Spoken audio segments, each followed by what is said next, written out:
Hey, what's going on, everybody? It is MichaelQLau, and I'm here with another episode of the ABEL Show.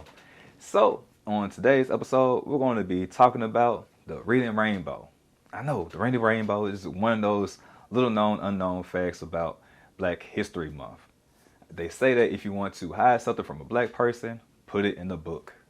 So, it's no wonder why they wanted to come out with the Reading Rainbow, but it wasn't the reason why you think that it is. And although that it was hosted by Levar Burton, and he's a notable African American, he also, side fact, he played in the movie Roots as Kunta Kinte in the early version. I'm actually going to do an episode with him as well because as I started to do more research about the Reading Rainbow, I started to realize that the host had a lot of information, and he's not only the host, he's the executive director and the creator of it. And then even after the Reading Rainbow eventually went off the air, he did some incredible and notable things afterwards, and I definitely want to be able to highlight that, and I'll highlight that on tomorrow. So again, as I said earlier, if you want to be able to hide something, you want to from a black person, they say to put it in the book.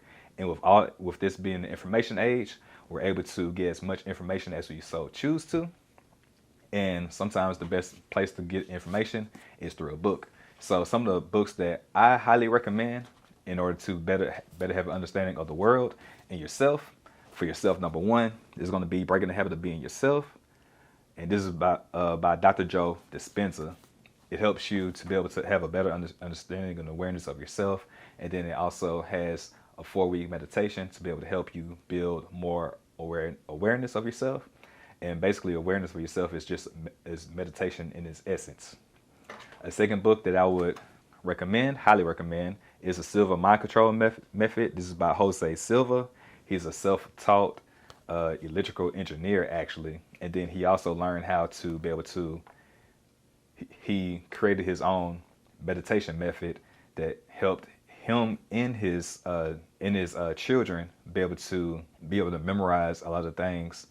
And it's really too much juice, too much sauce in the book to really, and what I'm going to say is not going to do it any justice, but it just gives you different mind control methods that you can use, and also to be able to create or create your own dreams or lucid dreaming as well.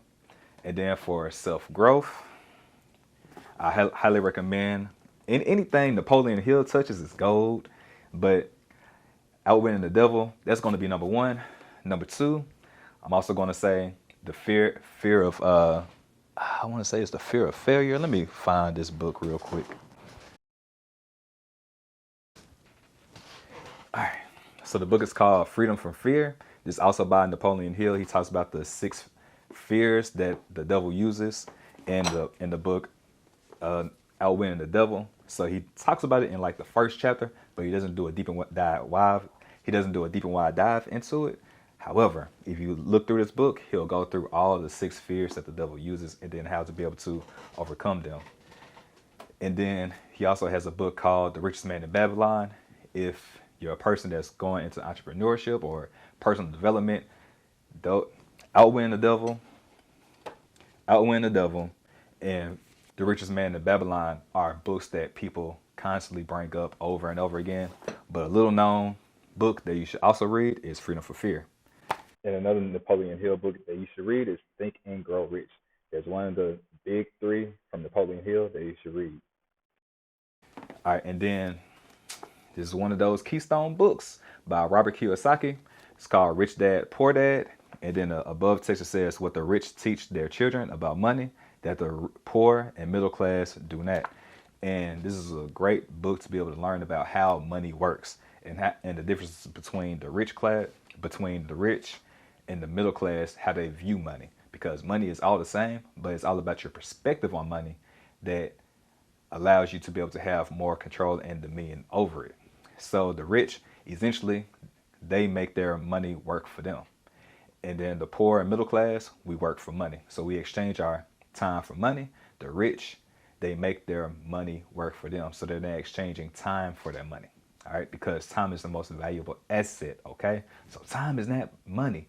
Please stop believing that lie. Time is not money. And the sooner that you understand that, And the sooner that you understand what the different assets are and how to get into them and have your assets pay for your liabilities, then you're going to be able to increase the wealth that you have. And a liability is something that you give money to and it doesn't give you anything back. Like if you buy a house, unfortunately, we have been taught that that was an asset. However, that is a liability, because when you give money to the mortgage, that money doesn't come back to you. However, if you buy an investment property and you put people into the house, that asset can then give you money through rent. And then that rent can be utilized to pay for your house, which is a liability. However, it is covered in the expenses.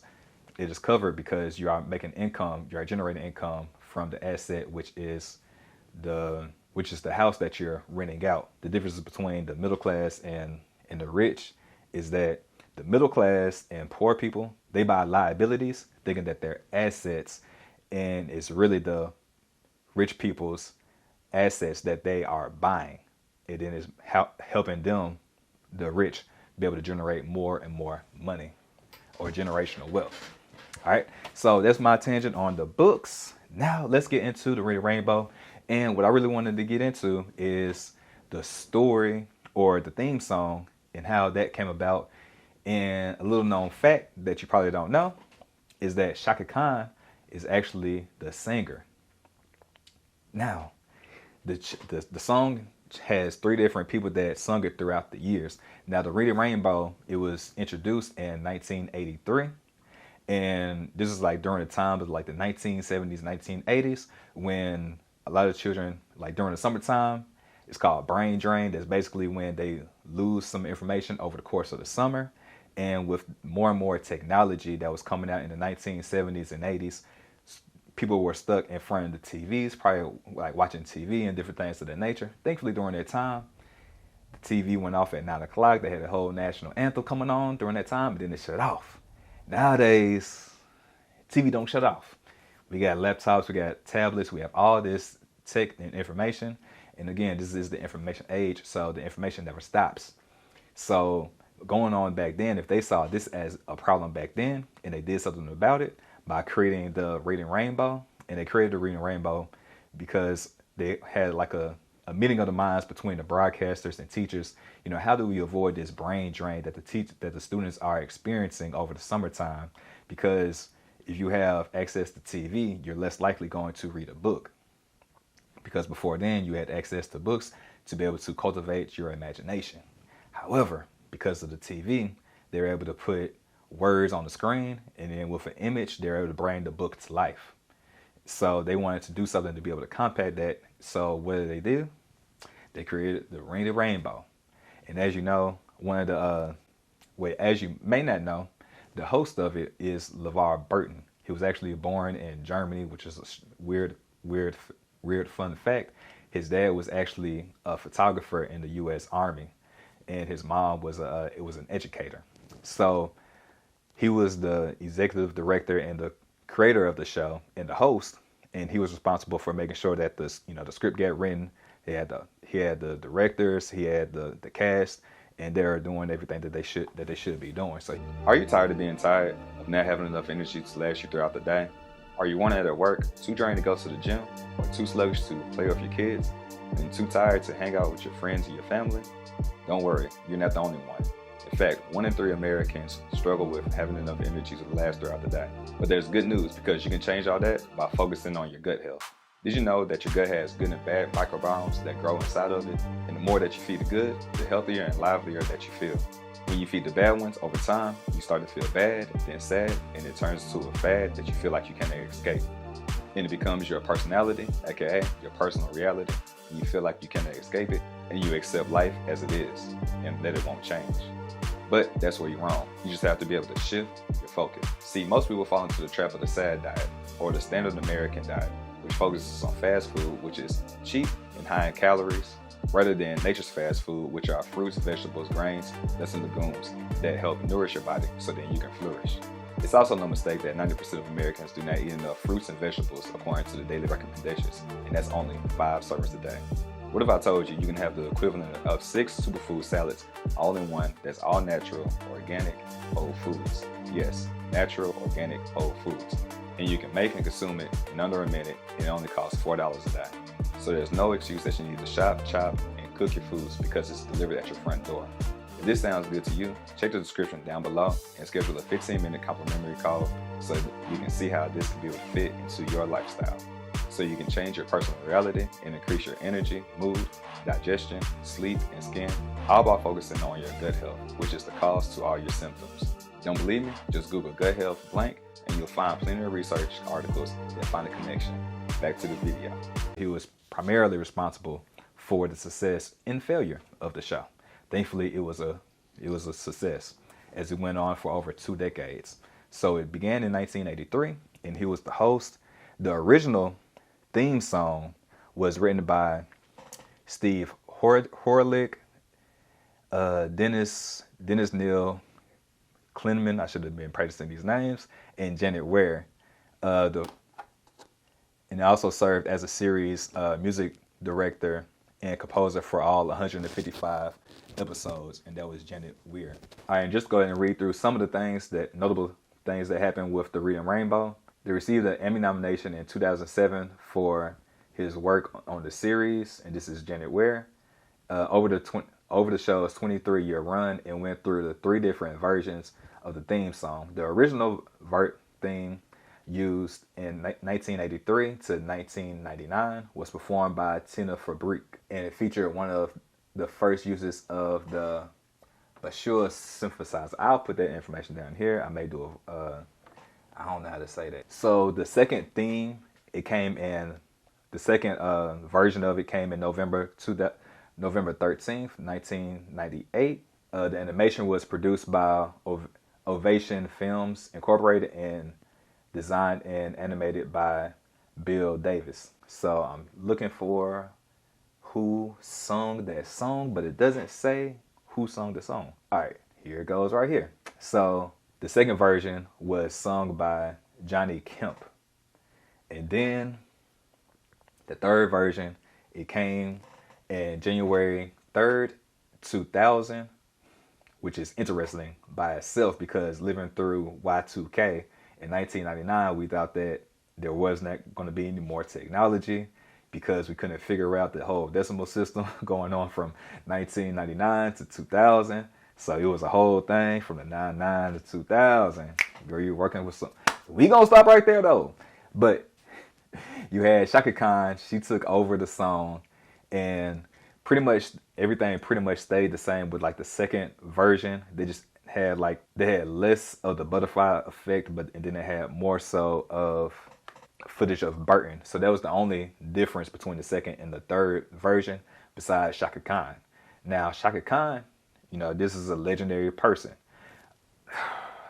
She's won Emmys. She was she originally came out with a group. However, she had solo success as well. So Chaka Khan, when she came out, she was in the disco era. So one of the most notable songs that she came out with is "I'm Every Woman."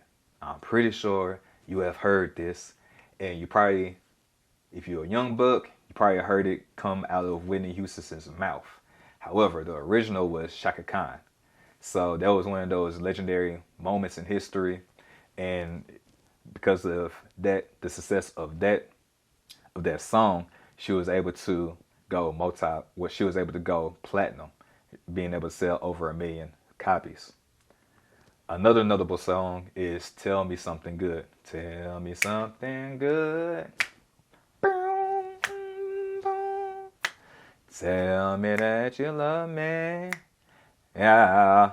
So you can imagine what that would do with the Reading Rainbow, having a notable person like Chaka Khan jump on and be the third and final voice of the theme song. So this little known, unknown Black history fact that you may not have known. And in tomorrow's episode, we're going to do a deep and wide dive into the host, Levar Burton, because he did a lot with what he had. And by him creating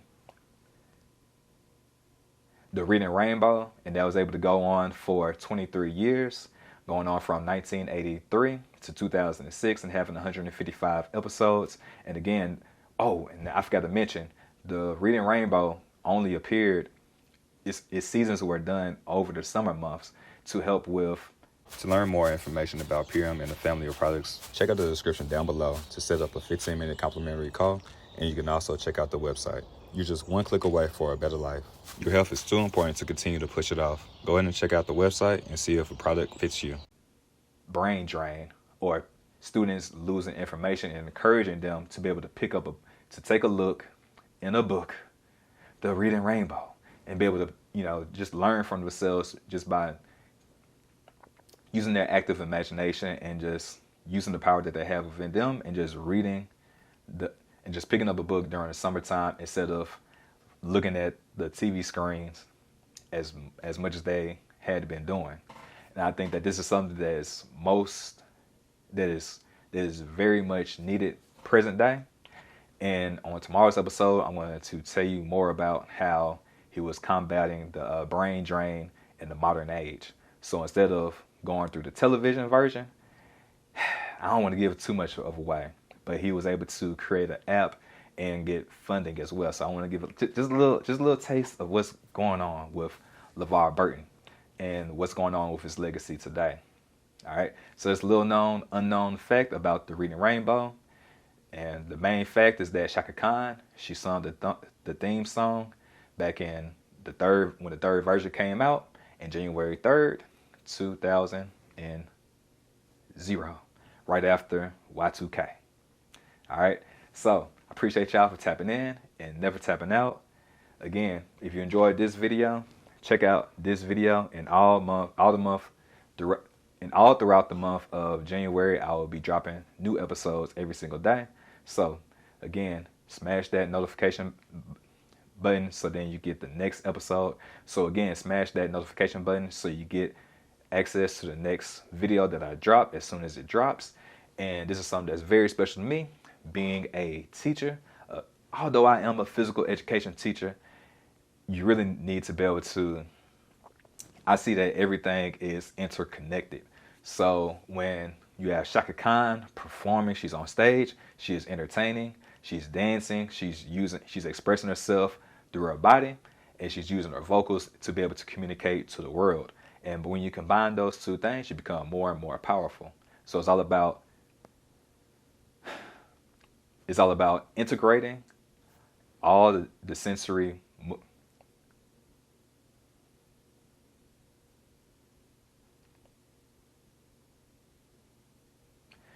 So it's all about integrating all of the senses so then you can harness the power that you have within you so you become more and more powerful so you can be able to get your point across. All right. So as always, y'all stay infinitely fit and infinitely blessed.